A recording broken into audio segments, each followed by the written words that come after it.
Ever feel like some people just have that it factor when it comes to communication? They can walk into a room, command attention, get their point across. And they make it look so effortless, right? Exactly. Like they were born knowing the secret handshake of effective communication. Well, today's deep dive is all about cracking that code. Because here's the thing.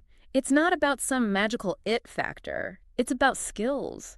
Skills anyone can learn and improve upon. I like that. Skills over magic any day. Yeah.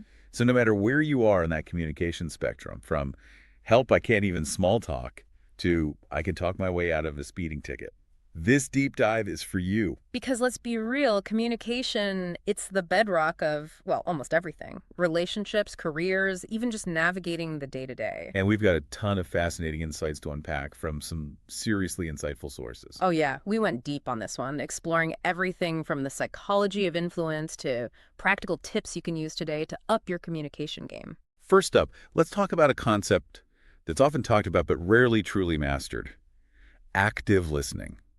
What is it about active listening that makes it such a game changer? I mean, we all hear stuff, right? Well, yeah, but here's the thing. There's a world of difference between hearing and actively listening.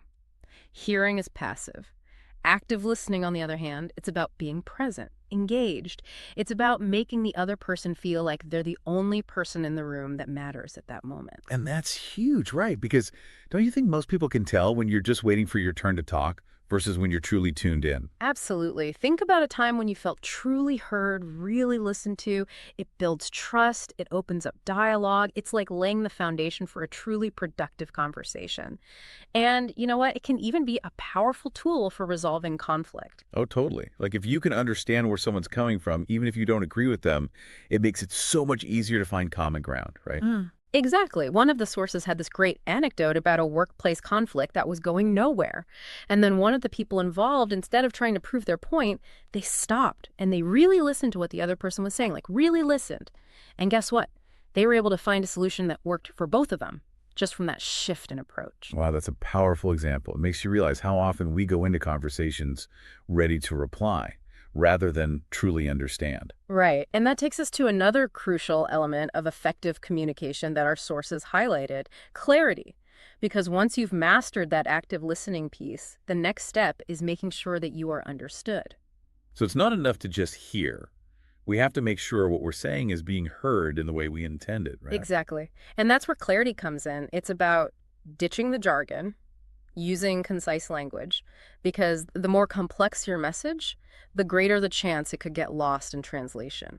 Especially these days, right? Yeah. Feels like every field has its own language, and it's so easy to get bogged down in technical terms that go right over people's heads. So how do we strike that balance, though? That's the million-dollar question, right? You want to showcase your expertise, but you also don't want to alienate your audience. One source suggested this great exercise. Imagine you're explaining your idea to a friend outside your field. I love that, because if you can explain something complex in a way that anyone can grasp, that's a true sign of understanding.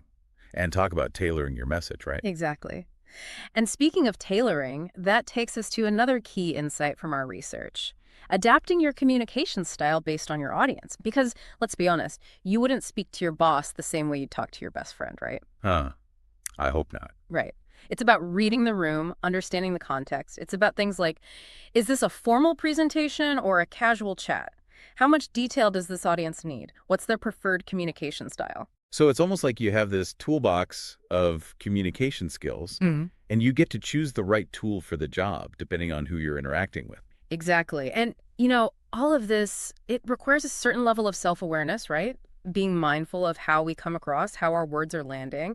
And that leads us to a topic that often makes people squirm. Oh, no. Don't tell me. Feedback. You got it. But here's the thing.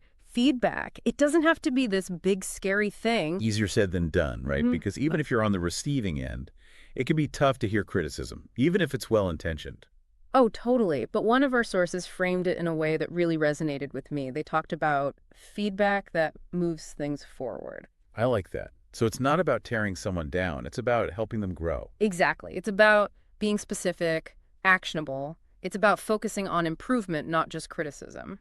Do you have an example, something concrete we can try next time we have to, give someone feedback? Sure, instead of saying, hey, that presentation wasn't great, you could try, I noticed that you seemed a bit nervous during the presentation.